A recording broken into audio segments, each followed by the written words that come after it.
The eldest son of King Charles III, Prince William, is next in line, leaving his brother Harry on the sidelines. I think when it comes to Prince Harry, it's obvious that there's huge affection between the two brothers.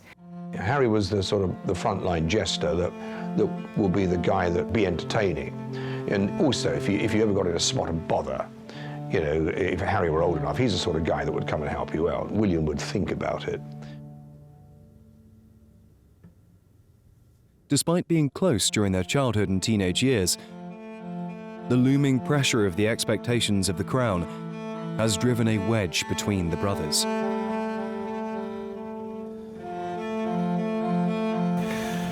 I think the damage that's been done to the relationship through the different media, interviews, the book.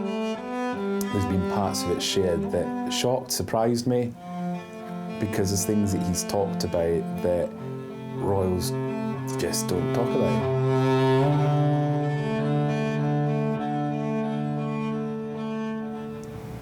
I really don't know if that's fixable, because, so the thing about the royal family is the biggest thing to them is trust. That's the be-all and end-all is trust. And once you've lost that, it's gone.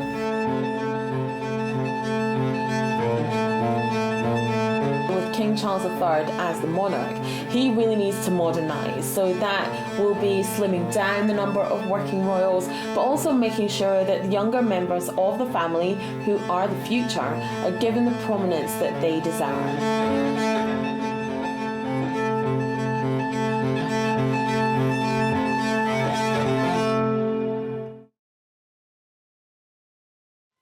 Crowds gathered outside Buckingham Palace throughout the evening.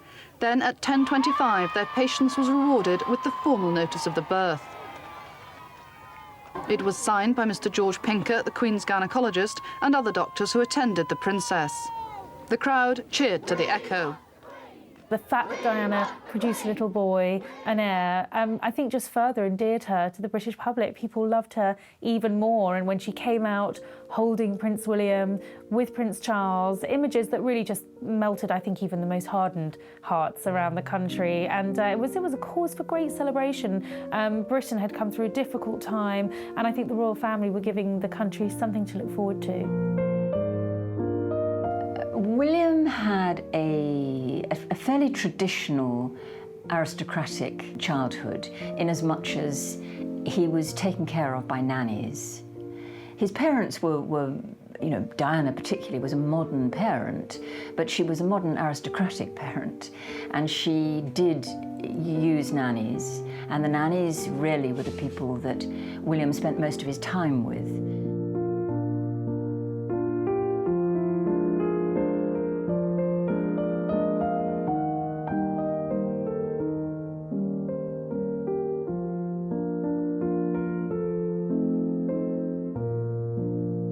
I've known those two boys, William and Harry, since they were born. I used to change their nappies. They used to call me Uncle Paul. I've always been there, and I've watched them grow. I'm very proud of them. They're lovely boys.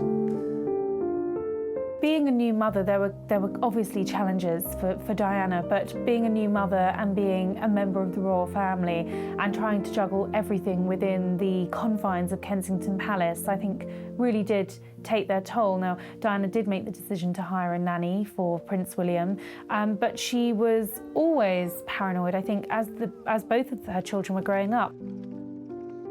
I think William in particular suffered growing up.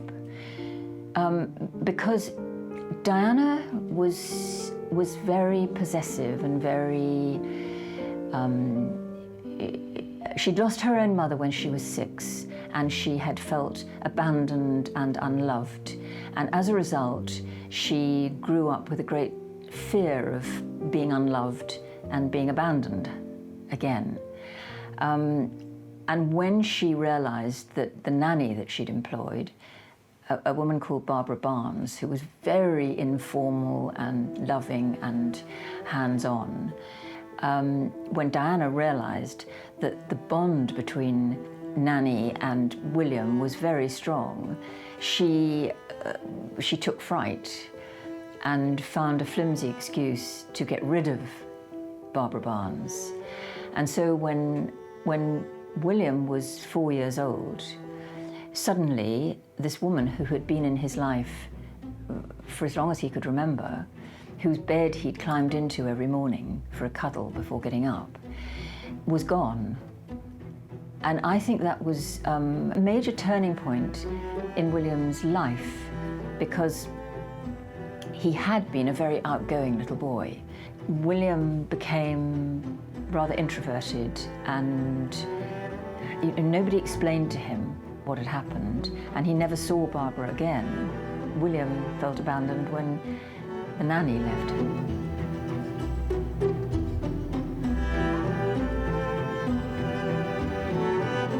She loved to have fun. She loved to giggle. She loved to play practical jokes. And she loved nothing more than cuddling up with her two boys, watching TV and watching game shows and soap operas. And the boys were the center of her world.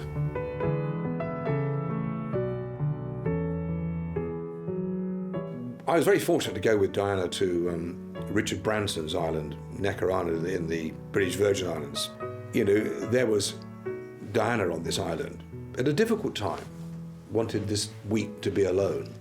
But literally half a mile across the lagoon at Byrus Creek were 60 to 70 of the world's press, media, paparazzi, whatever you want to phrase it. And she said, "I'm not giving any photo calls, Ken. I'm not doing anything." I said, "It's not a problem for me. It's up to you. I mean, it's your choice." And then something changed, actually, that actually made things a lot easier. The manager from the island just returned from neighbouring Tortola with the supplies. And in these supplies, he said, he was Canadian. He said, "I've got some gifts for the children." I said, "Oh, what's that?" He said, "I've got a couple of catapults."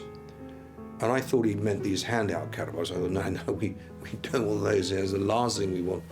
No, but these were these massive, great elastic catapults, you know, sort of inch square elastic with these huge pouches that you tie to two trees. And he had this sort of bag of balloons that you fill with water. And then and I thought, oh, maybe great for the kids. They can sort of have, you know, sort of target competitions. William heard all this. And he came up to me, he said, "Ken," he said, "I've got a very good idea." I said, "What's that?" He said, "Well, when Mummy has to give a press opportunity, Harry and me and my cousins, we can be on the cliff top and we can fire the balloons at the press." I said, you better go and speak to your mother about this. Anyway, Diana came back almost immediately. She said, and a completely different frame of mind, she said, "Ken, I think it's a very good idea." So I said, "So you're going to do this press thing?" "Yes, why not?" So the following day, this flotilla of small boats arrive. And they were delighted, of course. You know, some of the best shots of Diana that ever came out in the sort of leopard skin costume, etc. And then suddenly, from the top of this cliff, came the words, "Fire!" So off the top of this came this sort of salvo of multicolored water-filled balloons that landed right in the center of this flotilla of cameramen who interestingly found it incredibly amusing. And one of the balloons hit Whittaker. And of course, that was his pièce de résistance, because he then shouts up something, "I've just been flayed by the future King of England." And of course, everybody started laughing on Diana on the beach, her mother, her sisters, her brother. It was an incredible experience, all because of William's idea.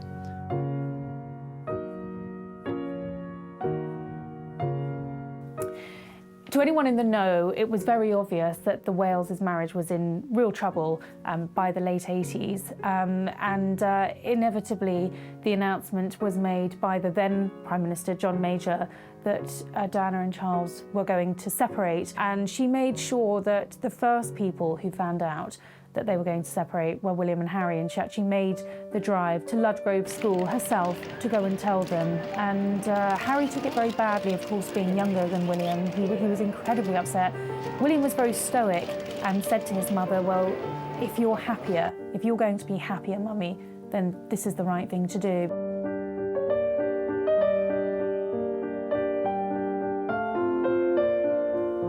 Diana took it upon herself to give an interview to Martin Bashir, who was the presenter of Panorama. Completely unprecedented, a total shock to the royal family. Diana did this interview in great secrecy, but alerted William and his housemaster to the fact that it would happen a couple of days in advance. And the housemaster said, "Will you please come down to Eton and explain to William what is about to happen?" And so she went down to Eton, and she had the briefest of conversations. I think she was there for about 5 minutes, and said, "Don't worry, there's nothing sensational in it. You won't be upset. You know, you'll like it."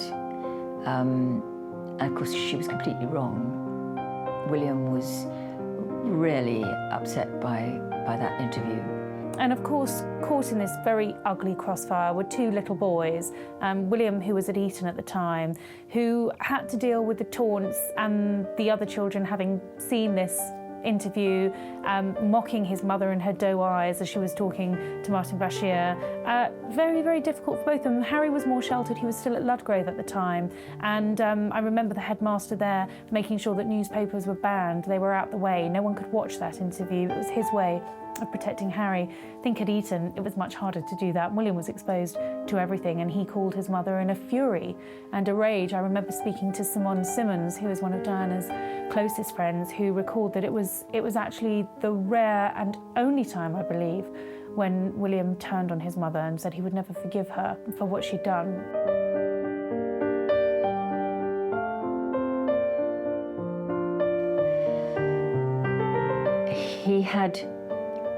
He had been in the south of France before her death with his mother and with Dodi Fayed and Mohammed Al Fayed, and they had stayed in the Al Fayed's villa in the south of France, and they'd been on the boat that Diana had been famously photographed on. They had had a pretty horrible time. William had had a row with Diana. Harry had a row with one of Fayed's children. They had hated the publicity. They'd hated the fact that the paparazzi were all over them. They hadn't really liked the Fayeds very much. They'd felt hugely uncomfortable. And so they were quite relieved, I think, to get back to spend the next part of their school holidays in Scotland with their father. On this, the first day of their Balmoral holiday. Father was in Lord of the Isles tartan, he is a traditionalist, but the boys chose more modern garb.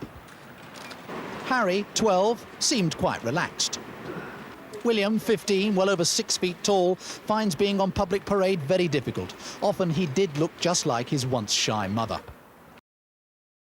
They flew back to England, they went up to Balmoral, and they'd been there for some weeks, having the most wonderful time with all the royal family, the Queen, the Duke of Edinburgh, aunts, uncles, cousins, and their father.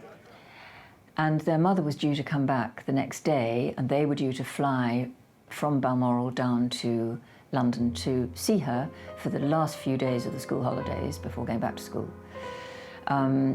And they had had a phone conversation with Diana on that evening before she flew back. She'd wanted to speak to both of them, and they were playing a game, and they were actually quite irritated at having to leave the fun they were having and go and speak to their mother on the phone. And so they tried to get her off the phone quite, as quickly as they reasonably could and get back to their game. And of course, that was the last time they spoke to her. That was the last time they heard her voice. Diana, Princess of Wales, has been seriously injured in a car accident in Paris. Her companion, the Harrods heir Dodi Al Fayed, has been killed. The driver of the princess's car is also understood to be dead. The accident happened at just after midnight in the west of the city, near the Alma Bridge.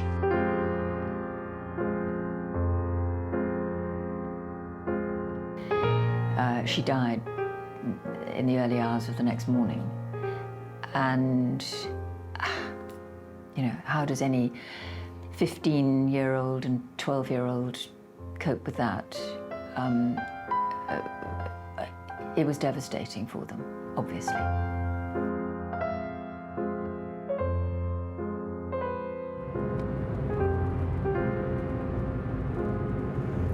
First, I want to pay tribute to Diana myself.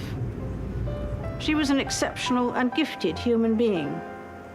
In good times and bad, she never lost her capacity to smile and laugh, nor to inspire others with her warmth and kindness. I admired and respected her for her energy and commitment to others, and especially for her devotion to her two boys.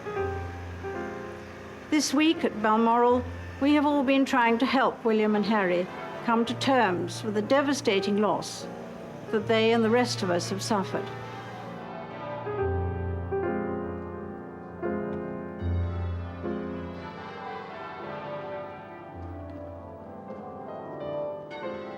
You know, I remember the day William and Harry came back to Kensington Palace after their mother died. I remember standing in the hallway and William walked in and shook my hand and asked me if I was all right. I said, I'm fine, thank you. Harry ran down the corridor, flung his arms around me and broke his heart. I still remember his tears wet my shirt through. He was broken-hearted. Hearts broke around the world. People watched that funeral all over the globe when they saw the coffin passing and that little envelope on the top with a wreath of flowers with the word mummy, which had been handwritten by Harry. William and Harry walked behind the cortege. It was a long walk. There were crowds sobbing and wailing and thousands and thousands of people lining the route. And they walked with their father, their grandfather, and Charles Spencer.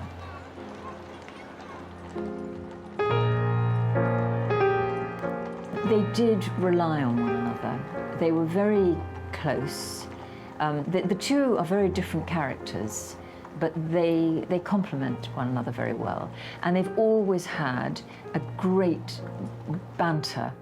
They tease each other mercilessly. And then when their mother died, I think that brought them even closer together because they couldn't share with anyone else what they had experienced. It wasn't, you know, like the death of any normal parent, because with the death of a normal parent, you don't have the world grieving as well. It was almost as though their grief was being devalued by the grief of strangers. So I think it was a very difficult time for them, and during that sort of the years after Diana's death, there was a bond which was closer, arguably, than most siblings.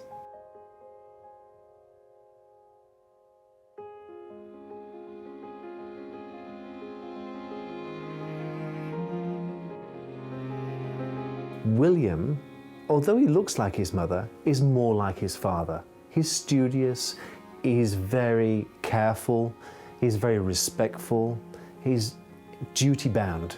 Harry, on the other hand, is a hybrid of the Spencers' red hair and the Windsors, but he has his mother's naughty streak. Harry was the sort of the frontline jester that will be the guy that be entertaining. And also, if you ever got in a spot of bother, you know, if Harry were old enough, he's the sort of guy that would come and help you out. William would think about it. Harry was always the soldier, William was always the general. So when my two boys visited and they played war games, William had an army that he could direct, but Harry's happy to muck in. I think when it comes to Prince Harry, it's obvious that there's huge affection between the two brothers. Even when he was very little, when he was 10, 11 years old, and he'd see the girls starting to scream because Prince William was coming along because he was that bit older and they could see he was very handsome. We're told Prince Harry would encourage the girls to scream and just because he knew it really embarrassed his brother. So he seems to be the more playful one, Prince Harry. And again, that would bear out what the Princess of Wales said in that Panorama interview about he's a more more of a Spencer wild child than William is. And we can see it, can't we, in the pictures we see and his antics and the kind of things he likes to do. But I also get the impression from the times we've seen the two together talking to one another and about one another, and about because they've spoken about their closeness as brothers, that you get the feeling that Prince William, for all his understanding of the seriousness of his role in the future, he makes it very clear that he needs his brother and he values that. Harry is a party creature. He always will be. So obviously he's going to get caught out. Today's papers all carry headlines about his drug-taking and underage drinking sessions. The paper which broke the story says the young prince smoked the drug on several occasions at private parties with friends. Yeah, in January 2005, I ran a story about Prince Harry, a picture that we got of Prince Harry going to a party, actually with William, and he was wearing a Nazi outfit. It created a huge stink. William's reaction to the Nazi story, when he had a chance to bend my ear about it, was very sweet, and it was a sort of the way I'd like my big brother to stick up for me if I'd been put in the papers and obviously something I'd done had upset people. So, yeah, I mean, there is something very special with William and Harry, that they are extremely close. And anything bad for Harry, William will stick up for him to the nth degree. Harry learnt a lot in that small period of time, and I don't think at that stage in his life anybody could have said anything to him that he would have taken notice of, but luckily he's grown up since then.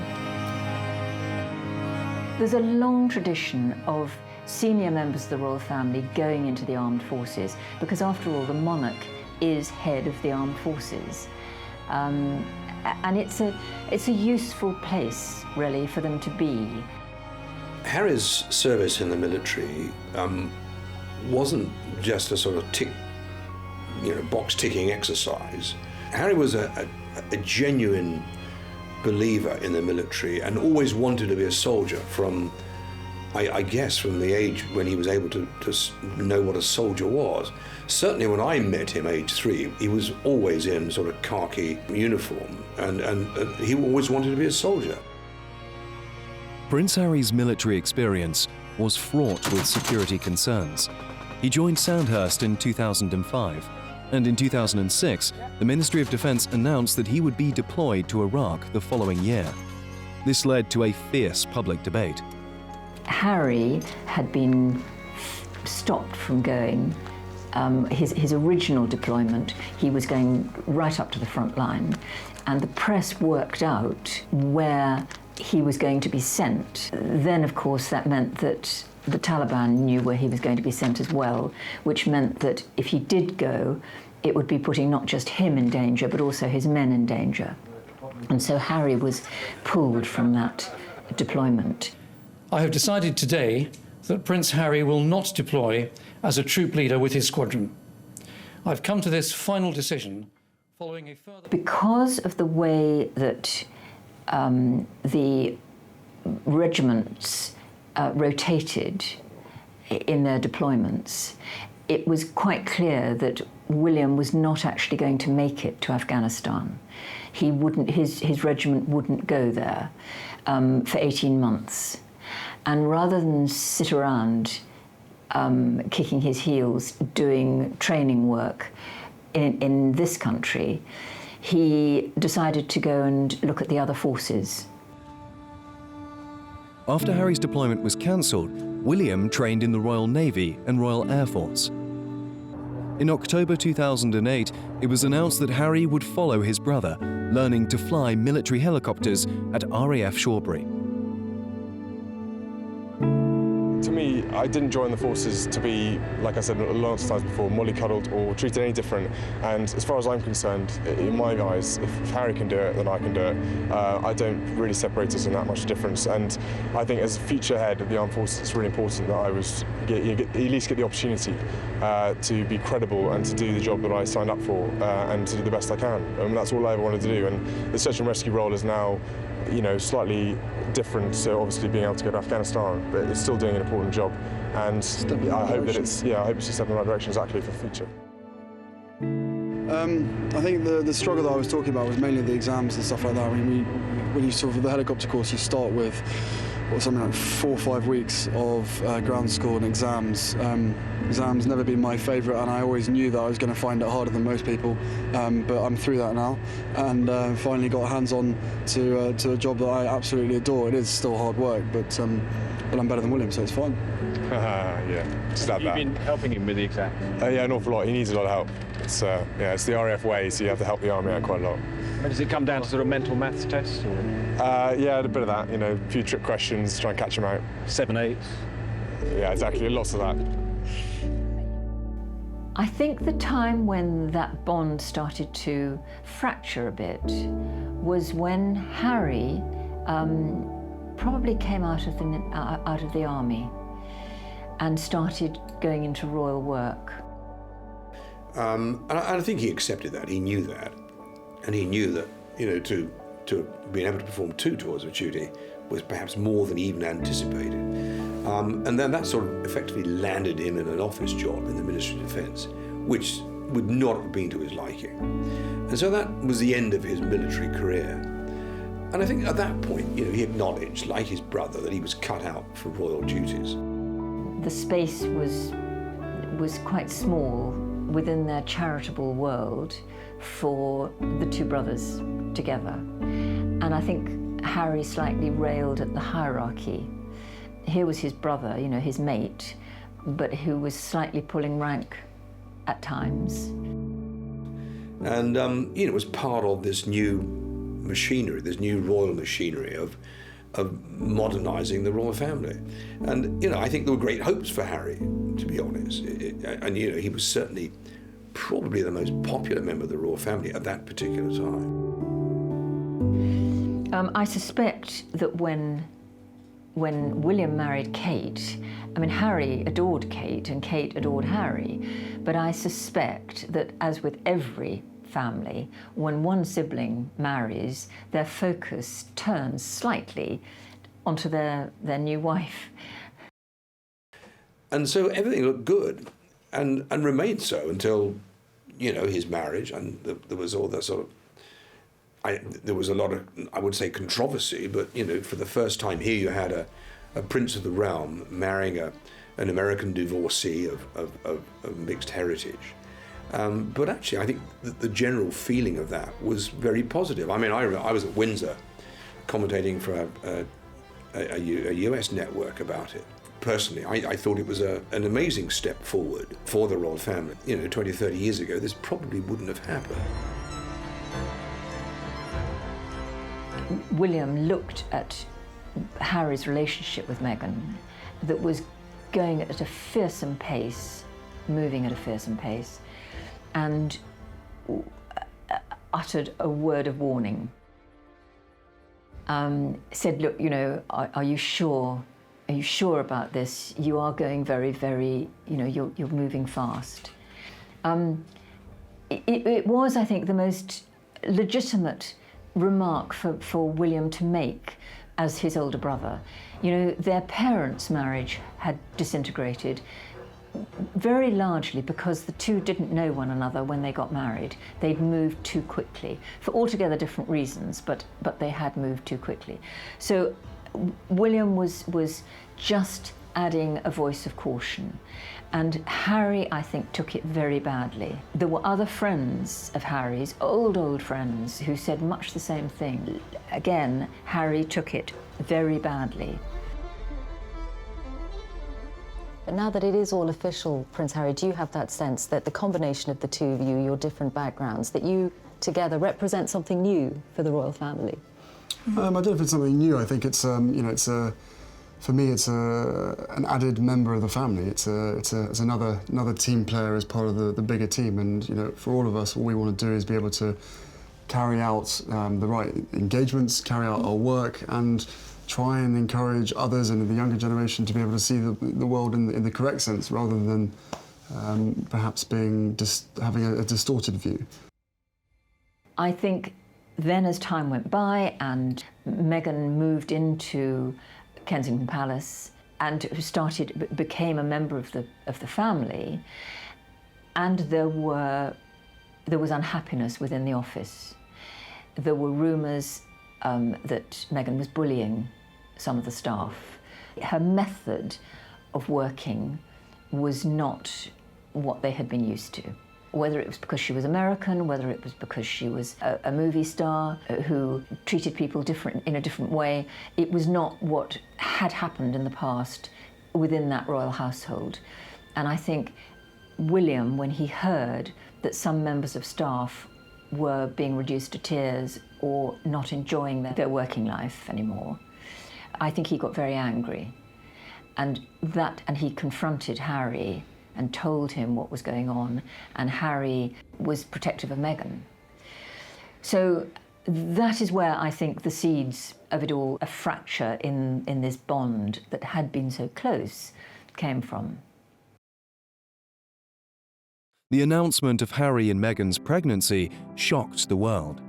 Meghan and Harry welcomed the newest royal member a few weeks before their first anniversary. His name was announced 2 days later, Archie Harrison, Mountbatten, Windsor. Behind the tall walls of Windsor Castle is where fewer than 25 guests were invited to witness the newest royal baptism.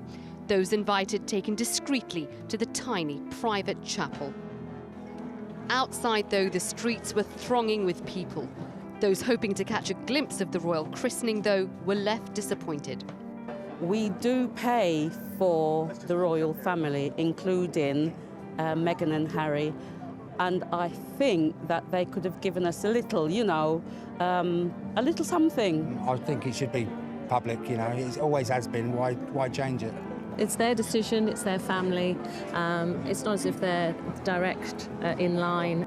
And this royal watcher says the public may have to get used to this royal couple's desire for privacy. Well, it seems to be the case that Harry has decided he wants his little boy to have more of a private life. He feels he's a long way from the throne and wants to enjoy some type of privacy. But it could be a problem because no matter what you do, he is growing up in a royal goldfish bowl. He has got two of the most famous parents in the world. Today's christening is a very different royal event, part of the continuing desire by the Duke and Duchess of Sussex to raise their son Archie out of the spotlight. And they're a couple determined to do things their own way. Yes, I'm very excited to announce that Meghan and myself had a baby boy early this morning, a very healthy boy. Mother and baby are doing incredibly well. It's been the most amazing experience I could ever possibly imagine. How any woman does what they do is beyond comprehension, but we're both absolutely thrilled and so grateful to all the love and support for everybody out there, from everybody out there. It's been amazing. So we just wanted to share this with everybody.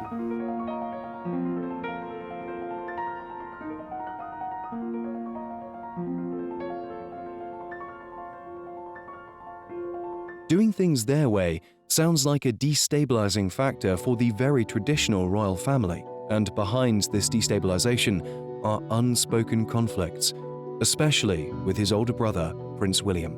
Harry and Meghan left as working members of the family, left the country, went to Canada first, then America.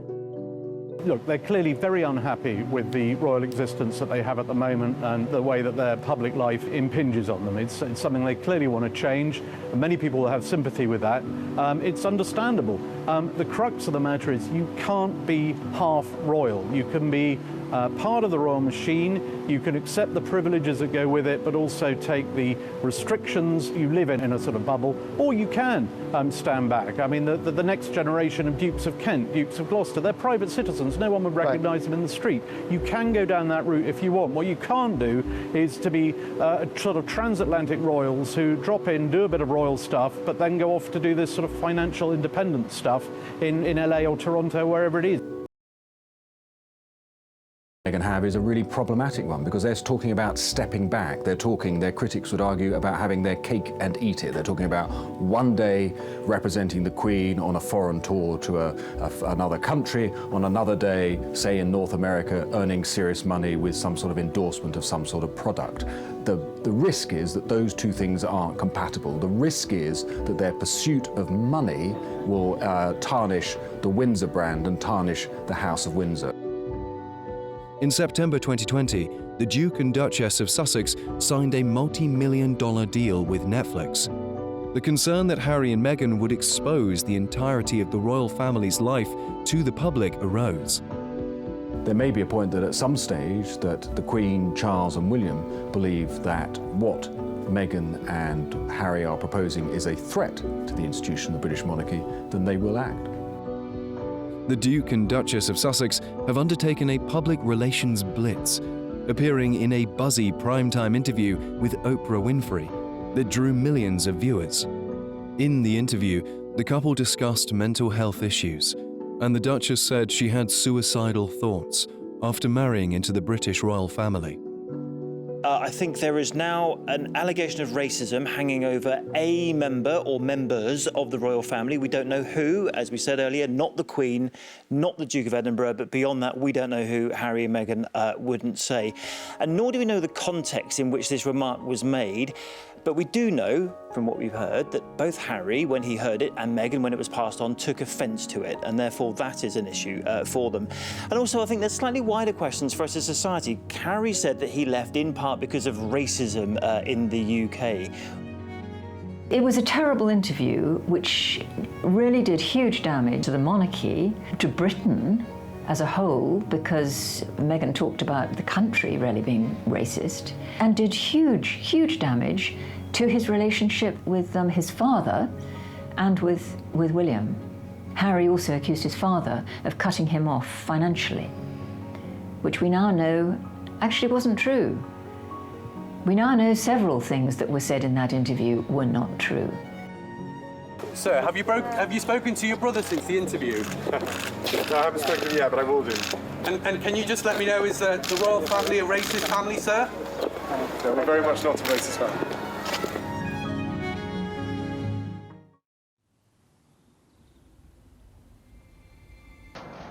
After the death of their grandfather, Prince Philip, William and Harry both attended the funeral on April 17, 2021. This was the first time the brothers had been seen together since Harry left for America.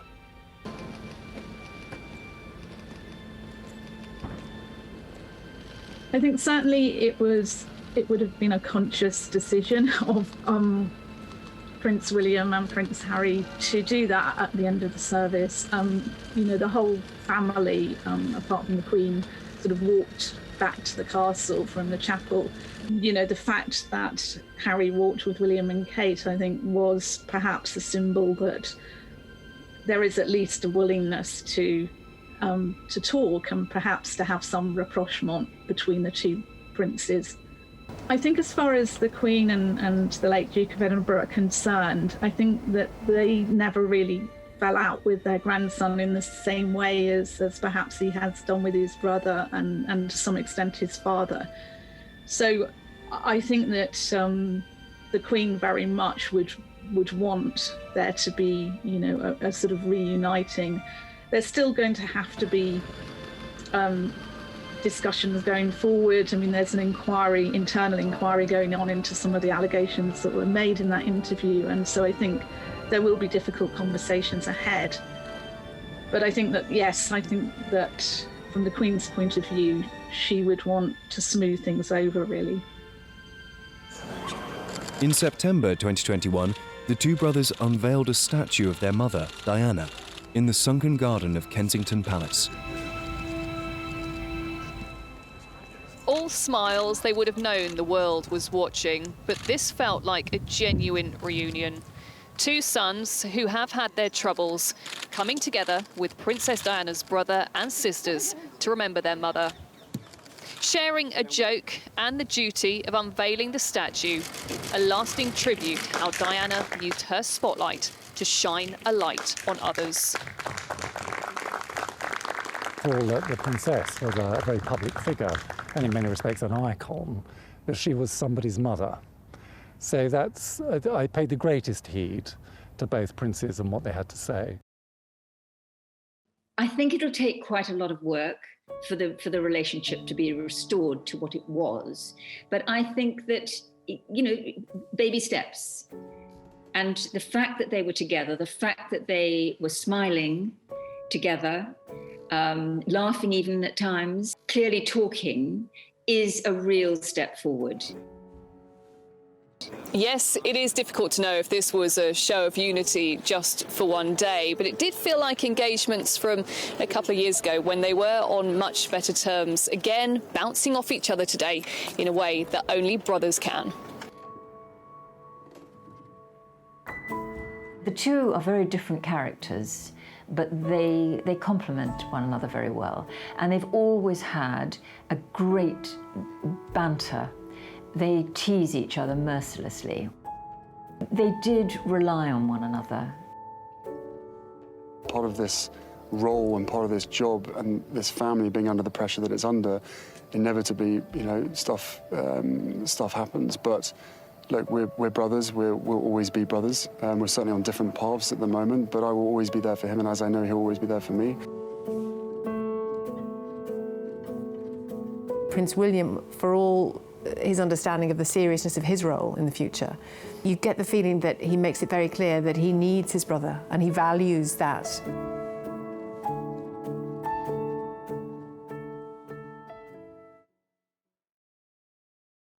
On September the 8th, 2022, Queen Elizabeth II passed away at her home in Balmoral after a reign of 70 years. Her death left the royal family devastated.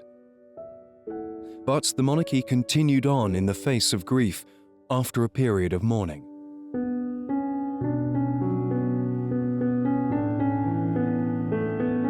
On September 10th, 2022, the new Prince and Princess of Wales, William and Catherine, were joined by the Duke and Duchess of Sussex at Windsor to view the tributes to the Queen and spent time talking to the crowds. There were mixed reactions from the people there.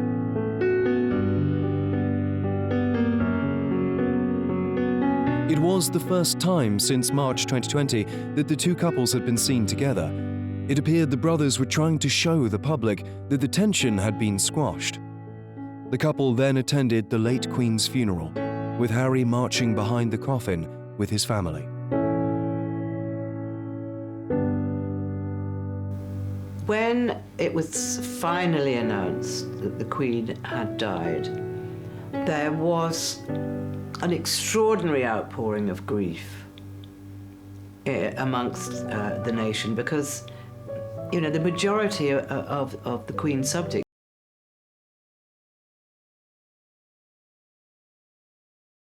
and it was kind of the end of an era. It wasn't just her death, it was the end of an era. It was end of the Elizabethan age as we know it. And of course it was all so dramatic and so beautifully staged that made it even more poignant. The soldiers, the wonderful music, the people that used to work for the Queen, walking behind her coffin was very, very moving. And the crowd, we know, was crying. In his first speech to the nation, King Charles confirmed that his son William would be taking on the title of Prince of Wales and succeeding to be the first in line for succession. As my heir, William now assumes the Scottish titles which have meant so much to me. Today, I am proud to create him Prince of Wales, Tywysog Cymru, the country whose title I've been so greatly privileged to bear during so much of my life and duty. With Catherine beside him, our new Prince and Princess of Wales will, I know, continue to inspire and lead our national conversations, helping to bring the marginal to the centre ground, where vital help can be given. As Prince and Princess of Wales, William and Catherine already hold strong connections to Wales, especially after William's work as an Air Force search and rescue pilot on the island of Anglesey. Prince William has made many official visits around the UK, meeting a broad range of people who make a difference in their community. With Kate at his side, he has also carried out overseas tours to the Commonwealth and beyond on behalf of the royal family. The couple's stability and dedication to service has caused them to be likened to Queen Elizabeth and Prince Philip. Like his father, the King, Prince William has undertaken a very modern approach to his royal duties of representing the monarchy, including being a part of a few podcasts and celebrity interviews.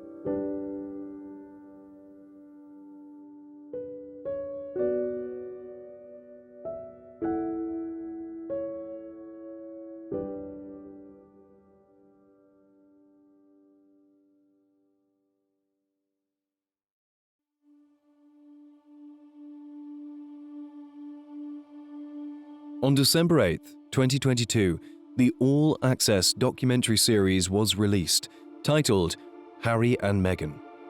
This was the couple's attempt to get across their side of the story, from their meeting and attempts to ingratiate into the royal family to their departure. If the trailers are anything to go by, the tone of it's going to be extremely uncomfortable for people on both sides of the Atlantic, and that's going to make family reconciliation even harder than it already is. You'll watch that series and think the royal family need looking after, they've come out of it better, or you'll be on the side of Harry and Meghan and think, wow, they had to put up with a lot and I'm on their side. The series is unlike anything seen before, only close in comparison to the Panorama interview with Princess Diana in 1995. Years of stories half told and whispered through the media were expanded and clarified. The couple's first introduction was via an Instagram post Harry revealed. Meghan spoke about the whirlwind of the pressure of meeting Prince William and Princess Kate for the first time.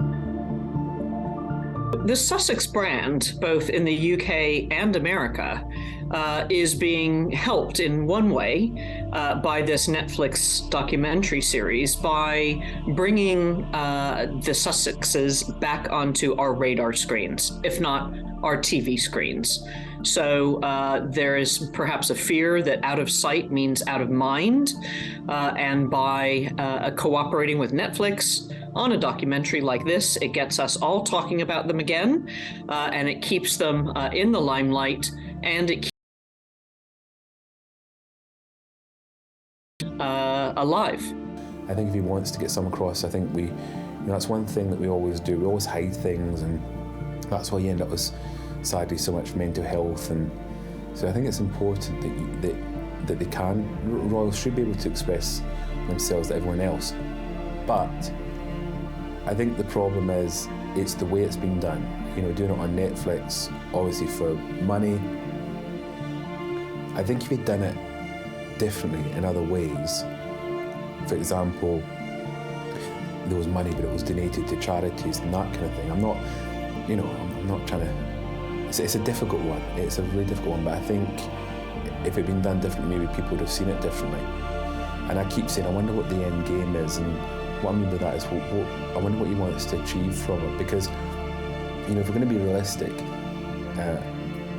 over the centuries, monarchies have never always been perfect, and there's been issues, and things have gone wrong, or they've done things wrong, or whatever, and sometimes you get people that try to fight against them, including family, and it never ends well.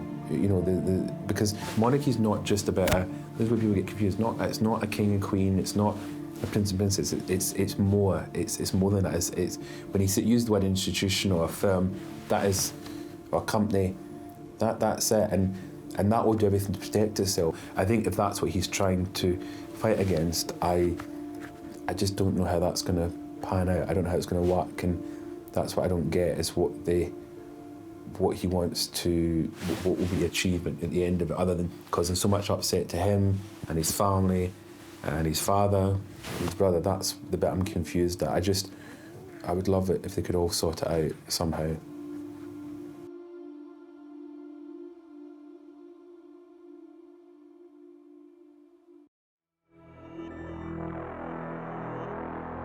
On January 10th, 2023, Prince Harry's autobiography, Spare, was released.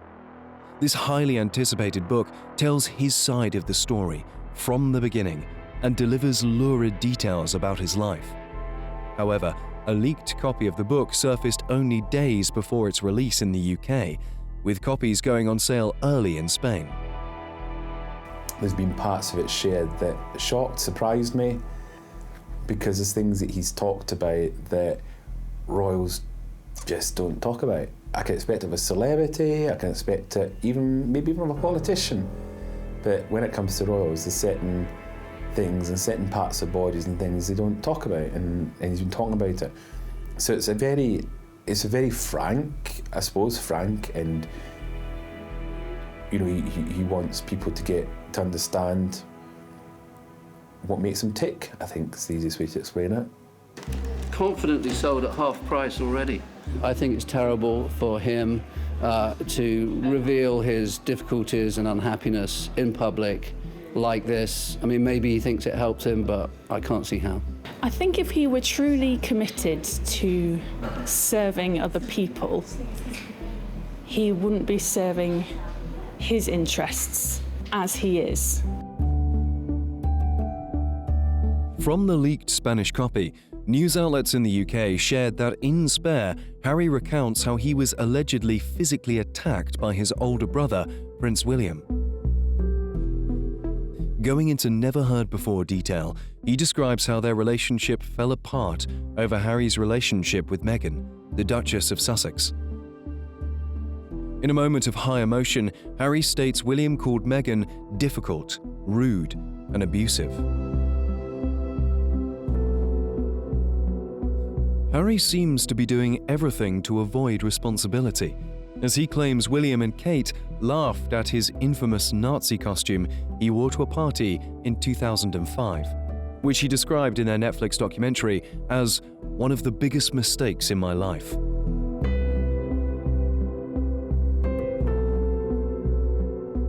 So the thing about the royal family is the biggest thing to them is trust. That's the be-all and end-all is trust. And once you've lost that, it's gone. And I think that will have been lost. I think that will have gone. However, Harry is still the king's son. I know how much that love is. Just that the Queen loved him as well.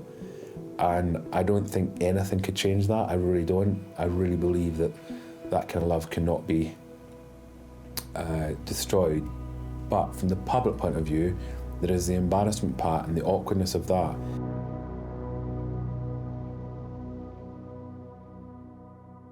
In a sit-down interview released before the book with 60 Minutes, Harry shares his wish to be a part of the family again. Well, in Harry's memoir, there's a reported conversation after Prince Philip's funeral where Charles says to his sons, "Please, boys, don't make my final years miserable." Now, we have no way of knowing if that's true or not. Like a lot of the stories in Harry's book, it might be exaggerated, it might be completely false, or it might be a verbatim recording of what happened. But I do feel that his referring to his final years is an interesting idea, because he has no way of knowing how long he's going to live. I mean, none of us do. But what I think he wants to do during his reign is for it not to be miserable, for it to be an uplifting and cathartic experience, because I think what he would like is that when he dies, the country to be in a better place than when he became king. I mean, we can only hope that he's proved right, but certainly the spat between his sons is not going to go away anytime soon. I think that the general public, the public at large, would be amazed if they knew the level of manipulation and negotiation that goes on between the royal households and tabloid editors and newspaper editors. Surprising and fantastic if this book put that all to rest and said from now on we're going to be a family.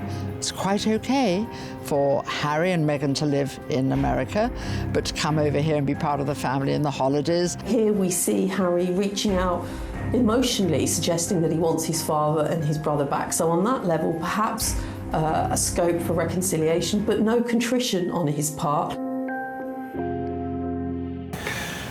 I think the damage that's been done to the relationship through the different media, interviews, the book, I really don't know if that's fixable. I know the king loves and adores both boys equally.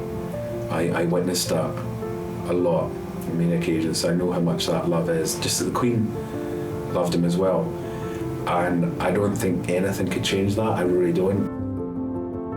with King Charles III as the monarch, he really needs to modernise. So that will be slimming down the number of working royals, but also making sure that the younger members of the family, who are the future, are given the prominence that they desire. As far as the love between a father and son, I don't know. I'd like to think that one day that's fixable. One day they can fix that. Even though the relationship in the public might never be the same again, it'd be nice to think that one day behind closed doors they can heal that part of the relationship, which I think is possible, I think.